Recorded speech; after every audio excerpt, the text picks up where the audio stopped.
내란 음모 공범 자유한국당은 진실을 밝혀야 합니다. 국민이 궁금해하는 것은 자유한국당의 헌법 정체성입니다. 박근혜 촛불정국 당시 군이 계엄령 실행계획을 작성하고 친위 구테타를 모의하였다는 증거와 기무사가 벌여온 악행이 속속 밝혀지는 가운데 자유한국당이 나날이 이들을 두둔하고 있어 그 저희가 매우 의심스럽습니다. 국방위, 정보위, 법사위 등 상임위에서 계엄령 문건을 다룰 때 자유당이 보여준 모습은 흡사 내란범들의 변호사와 같았습니다. 원내 112석의 제1야당이 국회의원 체포계획을 세운 자들을 편드는 것은 일반의 상식으로 이해하기 어려운 일입니다. 금일 김성태 원내대표는 원내 비상대책회의 모두 발언에서도 내란범들을 변호하는 데 여념이 없었습니다. 심지어 계엄령 문건을 폭로하고 기무사의 광범위한 사찰 행태를 밝힌 군인권센터를 겨냥하여 몰지각한 발언을 일삼기도 하였습니다. 김 대표는 군인권센터 소장이 동성애자로 성정체성의 혼란을 겪는 사람인데 어떻게 국방개혁을 임에 담느냐고 목에 핏대를 세웠습니다. 논리가 부족하니 하등에 상관이 없는 내용까지 끌어와 물타기를 시도한 것입니다. 동성애자와 성정체성의 혼란을 느끼는 사람을 동일시하는 무지의 소치는 차치하더라도 인식의 미천을 드러내면서까지 내란범을 지켜야 하는 이유에 국민들은 물음표를 던질 수밖에 없습니다. 촛불 시민을 군홧발로 짓밟는 일에 찬성하는 것인지 저희는 매우 이것이 의심스럽습니다. 실제 기무사 계엄 수행 세부 자료 문건에는 군이 국회의 계엄령 해제 시도를 무력화시키기 위해 당시 정부 여당인 자유한국당과 공모하여 의원 정족수를 고의로 미달시키고 야당 의원들을 체포하는 구체적인 계획이 제시되어 있습니다. 자유한국당이 내란의 공범으로 명시되어 있는 것입니다. 당시 정부 여당으로서 소속 의원이나 관계자가 내란 음모에 연루되어 있을 경우 통합진보당 해산의 판례에 비추어 자유한국당은 위원정당의 오명을 벗을 수 없습니다. 해산 대상이 되는 것을 의미하는 것입니다. 자유한국당은 공당으로서 친위 구테타 연루 여부를 국민 앞에 해명해야 할 책임이 있습니다. 64페이지에 달하는 계엄령 세부계획에 자유한국당의 이름이 명기된 지금 내란범을 편들 이유는 없어 보입니다. 당 내부에 내란 음모에 가담한 공범들이 있는지 확인부터 해보시기 바랍니다. 국민들이 궁금해하는 것은 자유당의 헌법 정체성입니다. 2018년 7월 31일 군인권센터 소장 임태훈. 아울러 제가 덧붙이고 싶은 말은요. 앞으로 자유한국당 의원님들은 방송 출연하실 때 분장식 들리지 마시고 생얼로 촬영하시기 바랍니다. 네, 이것으로 최근 그 기무사 계엄 관련된 문건 관련해서 자꾸 본질 흐리는 자유한국당의 태도에 대해서 비판하는 내용의 기자회견을 마치도록 하겠습니다. 대비예요? 1급 비밀? 그거보다 진짜 비밀은 대비가 안 찍혀 있는 게 진짜 비밀이에요. 대비 찍히면 그게 기록이 되잖아요. 그렇죠. 그러니까 그건 진짜 비밀은 그것도. 이거 아무것도 안 찍히는데. 전시 개업 및 합수 업무 수행 방안. 이것은 뭐 민중들이 한 것은 아니고 당연히 대한민국 국군, 국방부 그리고 그것을 기무사에서 이제 기획했다는 네. 건데요. 대한민국 헌법에서 계엄 규정을 하고 있는 조항은 77조입니다. 헌법 77조 1항은 전시, 사변 또는 이에 준하는 국가 비상사태에 있어서 병력으로서 군사상 필요에 응하거나 공공의 안녕 질서를 유지할 필요가 있을 때 이게 선포하는 거거든요. 근데 과연 이 문건이 2017년 3월 며칠이라고는 안 나와 있습니다. 이렇게 작성을 했는데 과연 그때 공공의 안녕 질서를 위협받고 그리고 전시냐, 준전시냐, 사변이냐 그런 건 아니잖아요. 예. 전 세계 현대사 130년 동안 가장 평화롭고 가장 명예로운 시민혁명이 촛불혁명이었다라는 거죠. 그래서 병력을 동원할 일은 아니었다. 당시 상황이. 이 맨 마지막에 보면은요. 이것이 실현될 수도 있었겠다라고 제가 섬뜩하게 놀란 것이 맨 마지막에 당구장 표시 문건입니다.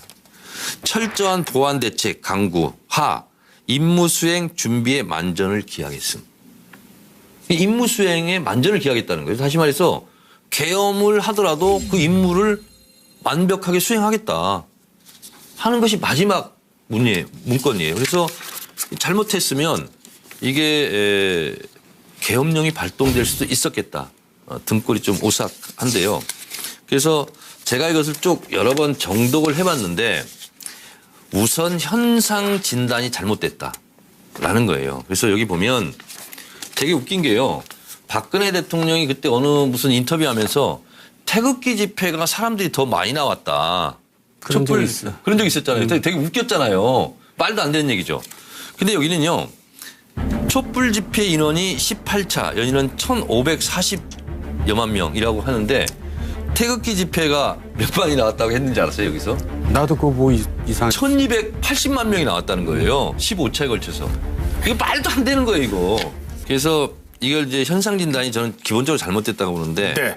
탄핵 심판 결과에 불복한 대규모 시대가 서울을 중심으로 집결하여 청와대 헌법재판소 진입, 점거를 시도할 것이다. 이렇게 예상하는 거예요. 현상 진단. 이게 이제 전체적으로 잘못됐다라는 거고요. 진보를 가르치고 종북이라고 표현했습니다. 그러니까 촛불 시위를 든 사람을 다 종북으로 규정해 놓는 거예요. 이게 잘못된 거고요. 그리고 학생, 농민, 근로자 및 시민단체가 가세하고 일부 시대가 경찰서에 난입하여 방화, 무기 탈취를 시도하는 등 심각한 치안 불안을 야기하고 있다는 거예요. 현상을 이렇게 진단하고 있어요. 마치 무정부 상태처럼 시위대가 무슨 무기 탈취를 한다 이런 상황을 해놨어요. 그리고 이런 꼼수가 있었더라고요. 선포 범위에 따라서 전국 계엄과 지역 개념으로 구분하는데 17개 광역 단체 중에서 한 군데만 빠지더라도 지역 계엄이라는 거예요. 전국 계엄이 아니라. 계엄 사령관에 대한 지휘 감독 책임은 전국 계엄시는 대통령인데 지역 계엄시는 국방장관이 한다. 그러니까 예를 들면 제주도를 제외한 비상 계엄을 걸었다 그러면 이건 지역 개념이다. 네. 대통령이 이제 직무가 정지됐기 때문에 국방장관이 어쨌든 계엄에 대해서는 지휘 감독을 하겠다. 이런 의지의 표현이고요. 계엄을 시행할 때 시나리오를 4가지를 짰는데요. 정부를 장악한다. 이게 경악할 일입니다. 그러니까 정말 구체적이었다는 거예요. 계엄 협조관 46명은 중대령급 요원으로 편성하여 24개 정부 부처에 파견하여 정부 연락관을 소집 정부 부처를 지휘 감독한다. 이게 정부를 장악한다는 뜻입니다.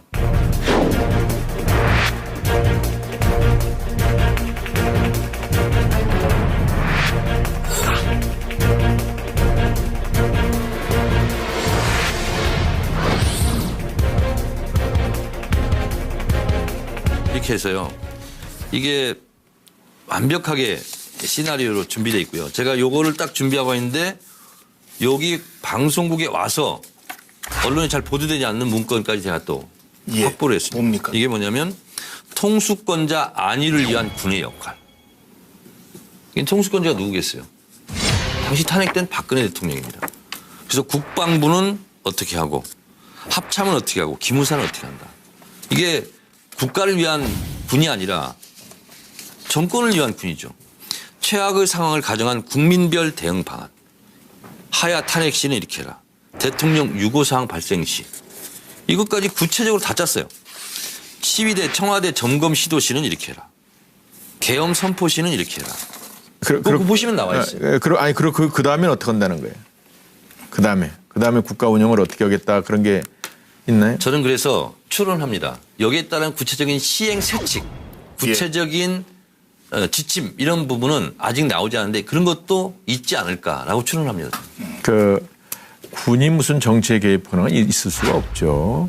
우리의 불행한 역사이기도 하고 벌써 40여 년 전에 있었던 12.12 사태나 이런 것들은 더군다나 있어서는 안 되는 일이 벌어졌던 것이고 3만 불 시대 나라에서 이제 쿠데타나 군사혁명은 이런 적이 이제 없죠. 역사적으로 가능하지 않습니다. 다만 이 소위 컨틴전시 플랜이라는 게 있습니다. 비상 대비 계획이죠.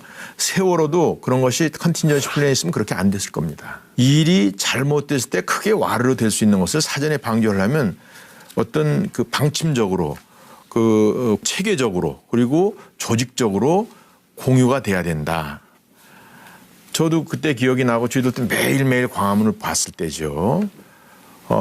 그야말로 수십만 촛불 부대 혹은 또 태극기 부대가 이제 와서 거기서 충돌을 정말 할 수 있는 그런 어려운 상황이 있지 않았어요. 그래서 저희들 국회도 고민을 많이 했고 정말 그때는 10분, 20분, 1시간 후를 예측하기 어려웠어요. 어느 날은 보니까 저도 아주 깜짝 놀랐는데 세종로에 횃불 부대가 가마를 외워싸고 해가서 청와대로 가는 거예요.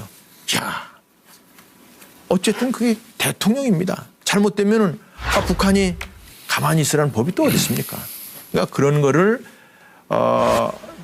그야말로 자기 업무적 입장에서 계획을 세웠을 수도 있다라고는 보는데 너무 이렇게 뭐 그냥 아무것도 없는데 그냥 가서 그냥 무슨 뭐 정부를 전복하려고 하는 그런 거랑 같은 인식을 해서는 좀 곤란하지 않느냐 해서 쿠데타 모의는 아니라고 보시는 예, 있어서는 안 될 일이지만 그래도 그거를 너무 군에서 하고 있는 거로 그냥 이게 또 하나는 이게 이제 우리 정 의원님 이제 가지고 계시긴 하지만 이게 어떻게 돼서 나오는 겁니까? 이게 저 이철희 의원이 이제 그렇게 한 거예요. 어디서 나왔어요? 이철희 아니 의원? 국방부에서 나온 거죠. 아니 그래서 일부에서는 지금 이 문건이 만약에 쿠데타 모의라면 정권이 바뀌고 나서 바로 폐기할 문서인데 단순히 그냥 계획이었기 때문에 폐기되지 않았다 이렇게 얘기하는 쪽도 있던데 어떻게 그 보십니까? 부분에 대해서 제가 이렇게 말씀드릴게요. 뭐냐면 이 문건은 한민구 국방부 장관까지 보고가 됐다는 문건이에요. 지금 그렇게 이제 그래서 한민구 장관도 이제 부르면 나가서 수사에 응하겠다 이런 건데 한민구 장관의 이제 항변이 뭐냐면 이 문건은 기밀 문건이 아니라 평문서다.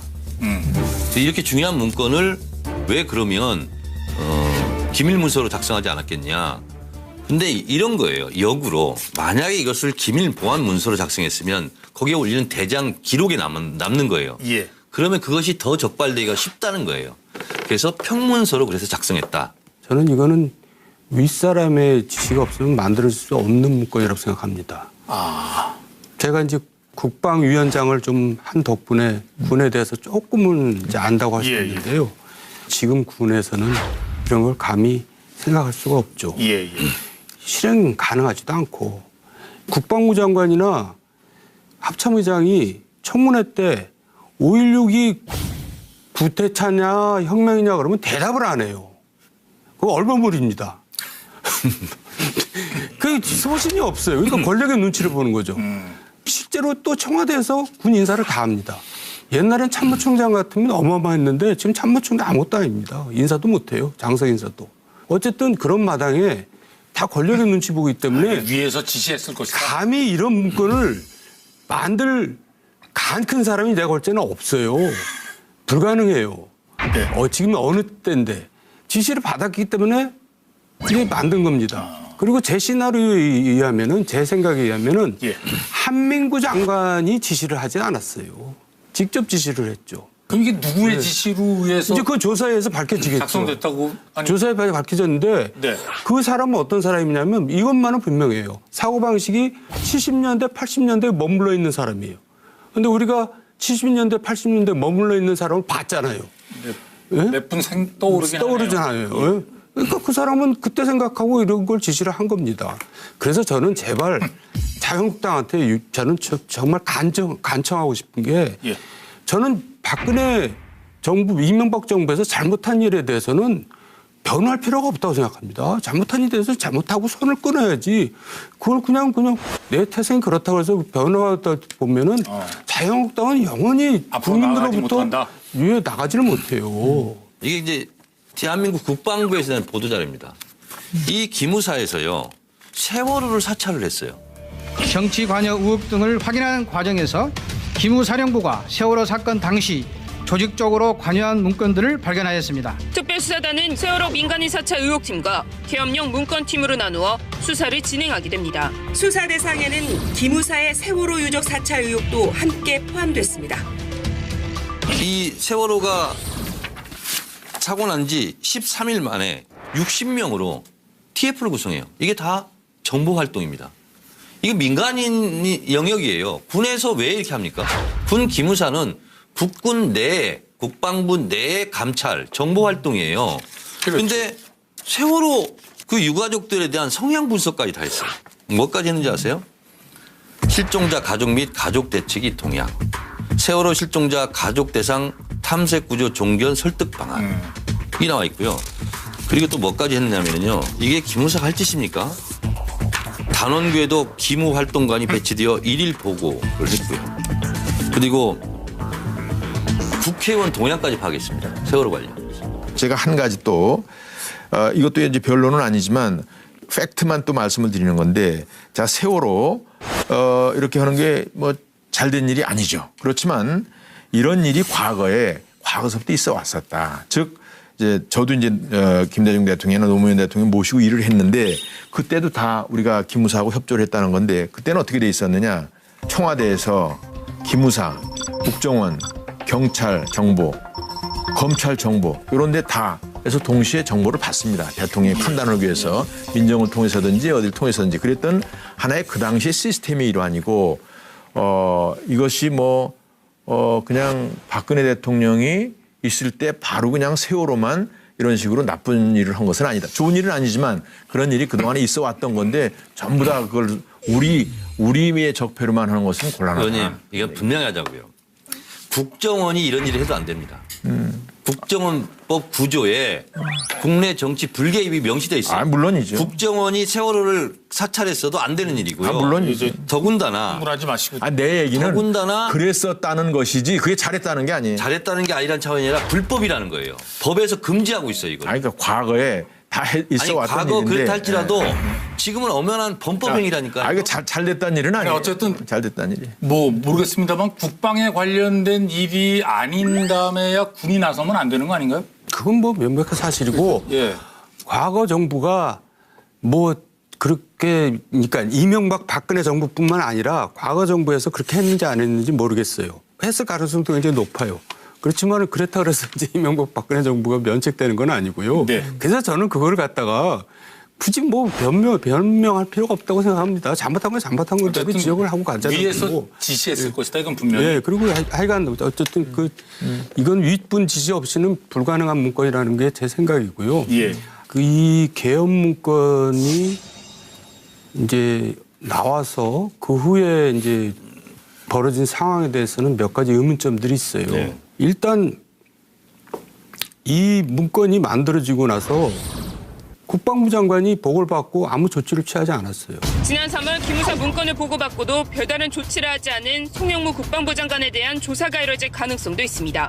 국방부에서 이 문건의 존재를 은폐하려고 시도했다, 이런 의혹도 제기되고 있는데 이거에 대해서 입장이 무엇입니까? 그렇지 않은 걸로 알고 있습니다. 그렇다면 4개월 동안 이 문건에 대해서 가만히 있었던 이유는 무엇입니까? 그 부분은 제가 지금 여기서 단정적으로 답변드릴 수 없습니다. 국방부 장관이 청와대에 보고를 했어요. 예. 21점 후에. 그러다가 청와대에서 3개월 동안 아무 얘기가 없다가 이제 이철희 의원이 문건이 나오니까 조사하라고 지시를 했어요. 그것도 이상한 거예요. 그러니까 이제 아니 무슨 이거를 정치적으로 이용하려고 뭐 관리를 해왔나? 이런 의문도 제기되는 거 아니에요? 조국 민정수석은 예. 언론에 공개됐을 때 비로소 알았다는 거 아니에요? 아니, 그러니까 청와대라는 게 꼭 민정수석한테 보고했다는 게 어쨌든. 아니고 안보실장한테 보고했을 수도 있죠. 청와대의 일원의 예.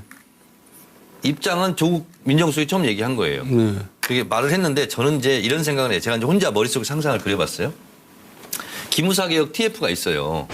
근데 거기서 아마 기무사가 지금까지 했던 이런 것들을 다 조사했을 거라고요. 그래서 저는 이 문건이 이철희 의원을 통해서 처음으로 청와대도 알았다라고는 저는 생각하지는 않아요. 그거는. 그래서 되게 이렇게 의원한테 주죠. 어떤 의원한테. 정보기관에서. 기무사 개혁 특위에서 이미 이걸 입수를 했고 예. 그러면 1년 전쯤에 입수했을 가능성이 저는 있겠다. 그렇지. 근데 뭐 지금 갑자기 이제 이철희 의원에서 불거진 이유는 저도 속사정은 잘 모르겠어요. 그건 모르겠어요. 그러나 그런 것은 이제 지역적인 문제이고 어쨌든 이것이 불거졌기 때문에 지금 문재인 대통령이 국방부 장관도 관여하지 마라. 전현직 국방부 관계자들은 다 빠져라. 그리고 독립적으로 수사해라. 그리고 특히 육군은 수사에 관여하지 마라. 그래서 지금 공군 대령을 이제 특별수사 본부장으로 해서 이제 주로 공군 해군으로 이제 구성을 했단 말이죠. 아니 근데 이 사건을 계기로 기무사 해체를 주장하는 목소리도 높아졌는데 이게 해체가 답이 될 수 있을까요? 검찰이 잘못하면 검찰을 없습니까?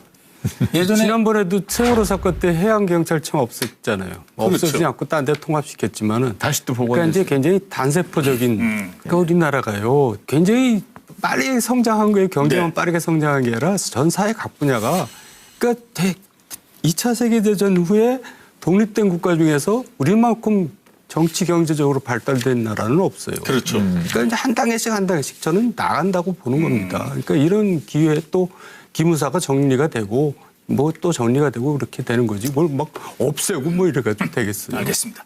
자, 정청래 전 의원 판도라 기무사 개헌 문건의 본질은 내란 예비 음모다. 여기에 짧은 평하고 끝내도록 하겠습니다. 꼭 짧아야 돼요. 네. 길게 하시죠, 그러면. 아니 이게 사실 조사를 이제 끝내봐야 아는 얘기고요. 네. 조사 전에는 이제 속단하기는 이제 이른데 이제 굉장히 좀 위험한 문건인 건 사실이고요. 이제 이게 사실 또 권력에 의해서 수사하라 그랬다고 또 너무 지나치게 또 권력을 향해서 또 거기에 맞춰서 수사하면 안 되고요. 정말 객관적인 수사를 해가지고. 네. 대통령이 이제 직무가 정지됐기 때문에 국방장관이 어쨌든 계엄에 대해서는 지휘 감독을 하겠다. 이런 의지의 표현이고요. 계엄을 시행할 때 시나리오를 4가지를 짰는데요. 정부를 장악한다. 이게 경악할 일입니다. 그러니까 정말 구체적이었다는 거예요. 계엄 협조관 46명은 중대령급 요원으로 편성하여 24개 정부 부처에 파견하여 정부 연락관을 소집 정부 부처를 지휘 감독한다. 이게 정부를 장악한다는 뜻입니다.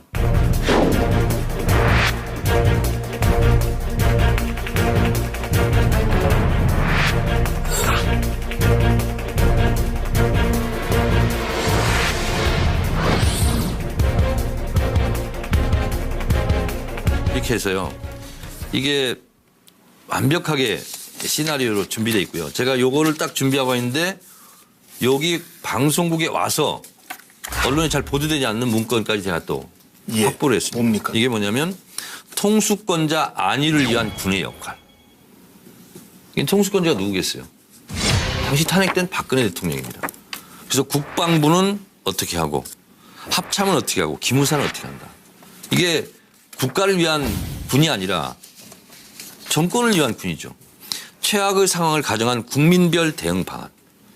하야 탄핵 시는 이렇게 해라. 대통령 유고사항 발생 시. 이것까지 구체적으로 다 짰어요. 시위대 청와대 점검 시도 시는 이렇게 해라. 계엄 선포 시는 이렇게 해라.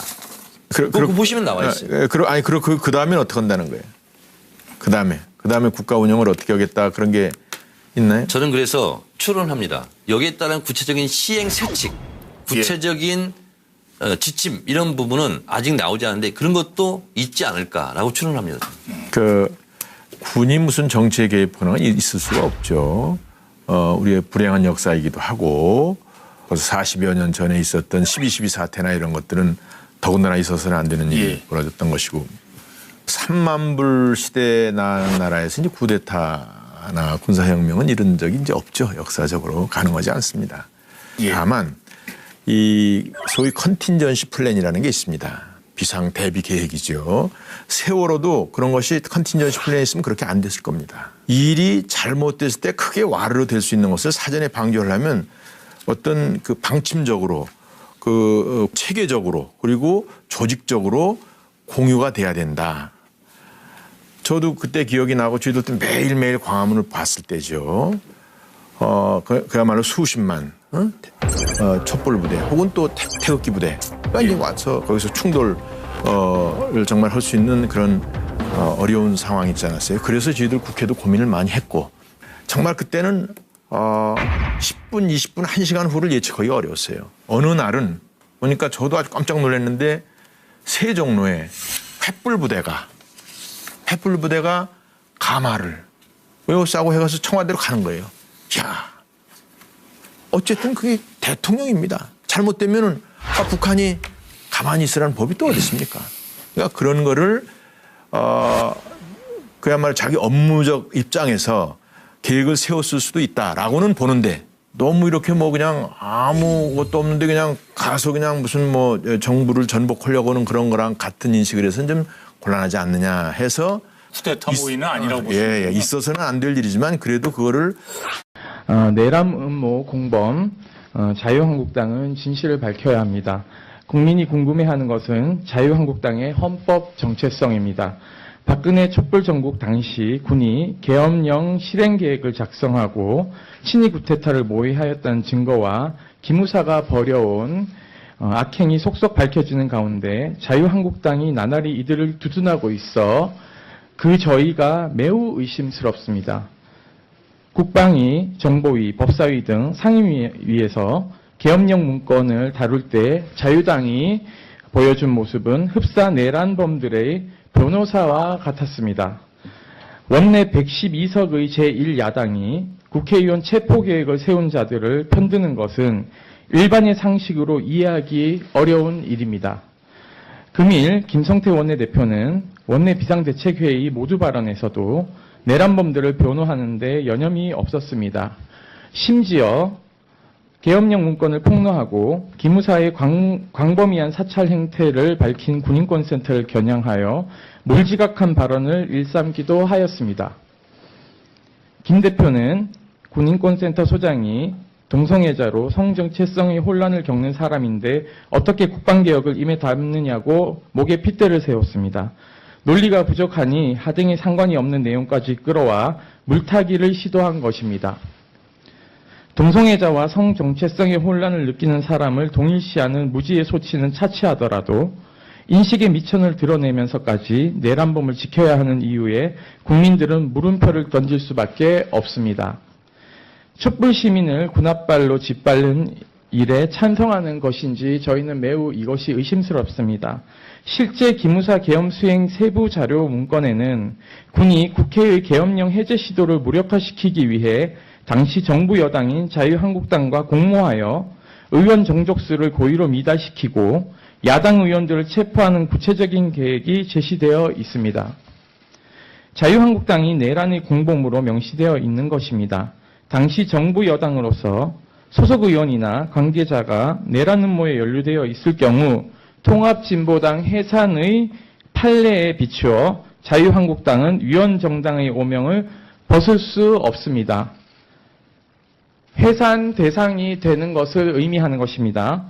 자유한국당은 공당으로서 친위 구테타 연루 여부를 국민 앞에 해명해야 할 책임이 있습니다. 64페이지에 달하는 계엄령 세부 계획에 자유한국당의 이름이 명기된 지금 내란범을 편들 이유는 없어 보입니다. 당 내부에 내란 음모에 가담한 공범들이 있는지 확인부터 해보시기 바랍니다. 국민들이 궁금해하는 것은 자유당의 헌법 정체성입니다.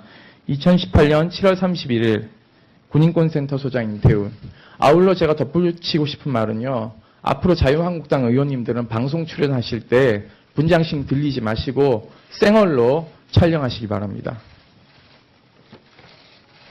네, 이것으로 최근 그 기무사 계엄 관련된 문건 관련해서 자꾸 본질 흐리는 자유한국당의 태도에 대해서 비판하는 내용의 기자회견을 마치도록 하겠습니다. 대비예요? 1급 비밀? 그거보다 진짜 비밀은 대비가 안 찍혀 있는 게 진짜 비밀이에요. 이게 다 정보 활동입니다. 이게 민간인 영역이에요. 군에서 왜 이렇게 합니까? 군 기무사는 국군 내 국방부 내 감찰 정보 활동이에요. 그런데 세월호 그 유가족들에 대한 성향 분석까지 다 했어요. 뭐까지 했는지 아세요? 실종자 가족 및 가족 대책이 동향, 세월호 실종자 가족 대상 탐색 구조 종견 설득 방안 이 나와 있고요. 그리고 또 뭐까지 했냐면요. 이게 기무사가 할 짓입니까? 단원교에도 기무 활동관이 배치되어 일일 보고를 했고요. 그리고 국회의원 동향까지 파악했습니다. 세월호 관련. 제가 한 가지 또 이것도 이제 변론은 아니지만 팩트만 또 말씀을 드리는 건데 자 세월호 이렇게 하는 게 뭐 잘된 일이 아니죠. 그렇지만 이런 일이 과거서부터 있어 왔었다. 즉 이제 저도 이제 김대중 대통령이나 노무현 대통령 모시고 일을 했는데 그때도 다 우리가 기무사하고 협조를 했다는 건데 그때는 어떻게 돼 있었느냐?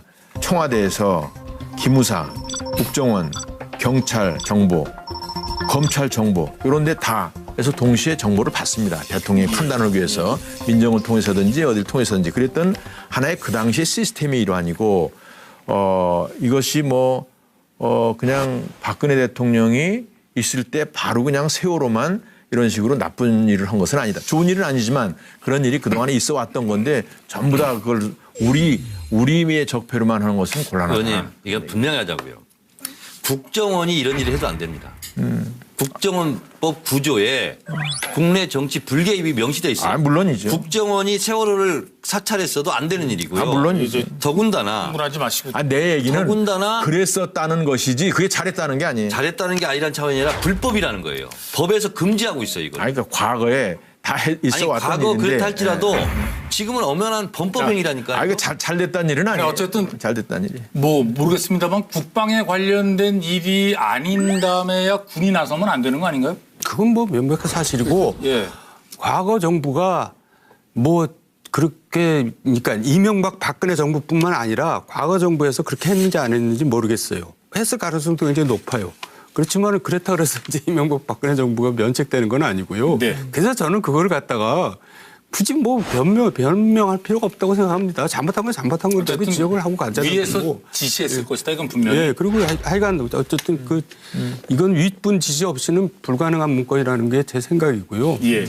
이 개헌 문건이 이제 나와서 그 후에 이제 벌어진 상황에 대해서는 몇 가지 의문점들이 있어요. 네. 일단 이 문건이 만들어지고 나서 국방부 장관이 보고를 받고 아무 조치를 취하지 않았어요. 지난 3월 기무사 문건을 보고받고도 별다른 조치를 하지 않은 송영무 국방부 장관에 대한 조사가 이뤄질 가능성도 있습니다. 국방부에서 이 문건의 존재를 은폐하려고 시도했다. 이런 의혹도 제기되고 있는데 이거에 대해서 입장이 무엇입니까? 그렇지 않은 걸로 알고 있습니다. 그렇다면 4개월 동안 이 문건에 대해서 가만히 있었던 이유는 무엇입니까? 그 부분은 제가 지금 여기서 단정적으로 답변드릴 수 없습니다. 국방부 장관이 청와대에 보고를 했어요. 예. 21점 후에. 그러다가 청와대에서 3개월 동안 아무 얘기가 없다가 이제 이철희 의원이 문건이 나오니까 조사하라고 지시를 했어요. 그것도 이상한 거예요. 그러니까 이제 아니 무슨 이거를 정치적으로 이용할 너무 군에서 하고 있는 거로 그냥 이게 또 하나는 이게 이제 우리 정 의원님 이제 가지고 계시긴 하지만 이게 어떻게 돼서 나오는 겁니까? 이게 이철희 의원이 이제 어디서 나왔어요? 이철희 의원? 국방부에서 나온 거죠. 아니 그래서 일부에서는 지금 이 문건이 만약에 쿠데타 모의라면 정권이 바뀌고 나서 바로 폐기할 문서인데 단순히 그냥 계획이었기 때문에 폐기되지 않았다 이렇게 얘기하는 쪽도 있던데 어떻게 그 보십니까? 부분에 대해서 제가 이렇게 말씀드릴게요. 뭐냐면 이 문건은 한민구 국방부 장관까지 보고가 됐다는 문건이에요. 지금 그렇게 이제 그래서 한민구 장관도 이제 부르면 나가서 수사에 응하겠다 이런 건데 한민구 장관의 이제 항변이 뭐냐면 이 문건은 기밀 문건이 아니라 평문서다. 이렇게 중요한 문건을 왜 그러면 기밀 문서로 작성하지 않았겠냐. 근데 이런 거예요. 역으로 만약에 이것을 기밀 보안 문서로 작성했으면 거기에 올리는 대장 기록에 남는 거예요. 예. 그러면 그것이 더 적발되기가 쉽다는 거예요. 그래서 평문서로 그래서 작성했다. 저는 이거는 윗사람의 지시가 없으면 만들 수 없는 문건이라고 생각합니다. 제가 이제 국방위원장을 좀 한 덕분에 군에 대해서 조금은 이제 안다고 할 수 있는데요. 지금 군에서는 이런 걸 감히 생각할 수가 없죠. 예. 실행 가능하지도 않고 국방부 장관이나 합참의장이 청문회 때 5.16이 구태타냐 혁명이냐 그러면 대답을 안 해요. 그거 얼버무립니다. 그 소신이 없어요. 그러니까 권력의 눈치를 보는 거죠. 실제로 또 청와대에서 군 인사를 다 합니다. 옛날엔 참모총장 같으면 어마어마했는데 지금 참모총장 아무것도 아닙니다. 인사도 못해요. 장성 인사도. 어쨌든 그런 마당에 다 권력의 눈치 보기 때문에 위에서 지시했을 것이다. 감히 이런 문건을 만들 간 큰 사람이 내가 볼 때는 없어요. 불가능해요. 네. 지금 어느 때인데 지시를 받았기 때문에 이게 만든 겁니다. 그리고 제 시나리오에 의하면은 제 생각에 의하면은 예. 한민구 장관이 지시를 하지 않았어요. 직접 지시를 했죠. 그럼 이게 누구의 지시로 의해서 이제 그 조사에서 밝혀지겠죠. 작성됐다고? 아니, 조사에 밝혀졌는데 네. 그 사람은 어떤 사람이냐면 이것만은 분명해요. 사고방식이 70년대, 80년대에 머물러 있는 사람이에요. 근데 우리가 70년대, 80년대에 머물러 있는 사람을 봤잖아요. 몇 분 떠오르긴 하네요. 떠오르잖아요. 예? 그러니까 그 사람은 그때 생각하고 이런 걸 지시를 한 겁니다. 그래서 저는 제발 자유한국당한테 저는 정말 간청하고 싶은 게 예. 저는 박근혜 정부, 이명박 정부에서 잘못한 일에 대해서는 변호할 필요가 없다고 생각합니다. 잘못한 일에 대해서 잘못하고 손을 끊어야지. 그걸 그냥 내 태생이 그렇다고 해서 변호하다 보면은 자유한국당은 영원히 앞으로 나가지 국민들로부터 못한다? 나가지를 못해요. 이게 이제 대한민국 국방부에서 낸 보도자료입니다. 이 기무사에서요. 세월호를 사찰을 했어요. 정치 관여 의혹 등을 확인하는 과정에서 기무사령부가 세월호 사건 당시 조직적으로 관여한 문건들을 발견하였습니다. 특별수사단은 세월호 민간인 사찰 의혹팀과 계엄령 문건팀으로 나누어 수사를 진행하게 됩니다. 수사 대상에는 기무사의 세월호 유족 사찰 의혹도 함께 포함됐습니다. 이 세월호가 사고 난 지 13일 만에 60명으로 TF를 구성해요. 대비 찍히면 그게 기록이 되잖아요. 그렇죠. 그러니까 그건 진짜 비밀은 아, 그것도 이거 아무것도 안 지키는데. 전시 개업 및 합수 업무 수행 방안. 이것은 뭐 민중들이 한 것은 아니고 당연히 대한민국 국군, 국방부 그리고 그것을 기무사에서 이제 기획했다는 네. 건데요. 대한민국 헌법에서 계엄 규정을 하고 있는 조항은 77조입니다. 헌법 77조 1항은 전시, 사변 또는 이에 준하는 국가 비상사태에 있어서 병력으로서 군사상 필요에 응하거나 공공의 안녕 질서를 유지할 필요가 있을 때 이게 선포하는 거거든요. 근데 과연 이 문건이 2017년 3월 며칠이라고는 안 나와 있습니다. 이렇게 작성을 했는데 과연 그때 공공의 안녕 질서를 위협받고 그리고 전시냐, 준전시냐, 사변이냐 그런 건 아니잖아요. 예. 전 세계 현대사 130년 동안 가장 평화롭고 가장 명예로운 시민혁명이 촛불혁명이었다라는 거죠. 그래서 병력을 동원할 일은 아니었다. 당시 상황이. 이 맨 마지막에 보면은요. 이것이 실현될 수도 있었겠다라고 제가 섬뜩하게 놀란 것이 맨 마지막에 당구장 표시 문건입니다. 철저한 보안 대책 강구 하 임무 수행 준비에 만전을 기하겠음. 임무 수행에 만전을 기하겠다는 거예요. 다시 말해서 계엄을 하더라도 그 임무를 완벽하게 수행하겠다 하는 것이 마지막 문건이에요. 그래서 잘못했으면 이게 계엄령이 발동될 수도 있었겠다. 등골이 좀 오싹한데요. 그래서 제가 이것을 쭉 여러 번 정독을 해봤는데 우선 현상 진단이 잘못됐다라는 거예요. 그래서 여기 보면 되게 웃긴 게요. 박근혜 대통령이 그때 어느 무슨 인터뷰하면서 태극기 집회가 사람들이 더 많이 나왔다. 그런 적이 있어. 그런 적 있었잖아요. 되게 웃겼잖아요. 말도 안 되는 얘기죠. 근데 여기는요. 촛불 집회 인원이 18차, 연인은 1,540여만 명이라고 하는데 태극기 집회가 몇 만이 나왔다고 했는지 알았어요, 여기서? 나도 그거 뭐 이상. 1,280만 명이 나왔다는 거예요. 15차에 걸쳐서. 이거 말도 안 되는 거예요, 이거. 그래서 이걸 이제 현상 진단이 저는 기본적으로 잘못됐다고 보는데 네. 탄핵 심판 결과에 불복한 대규모 시대가 서울을 중심으로 집결하여 청와대 헌법재판소 진입 점거를 시도할 것이다. 이렇게 예상하는 거예요. 현상 진단. 이게 이제 전체적으로 잘못됐다라는 거고요.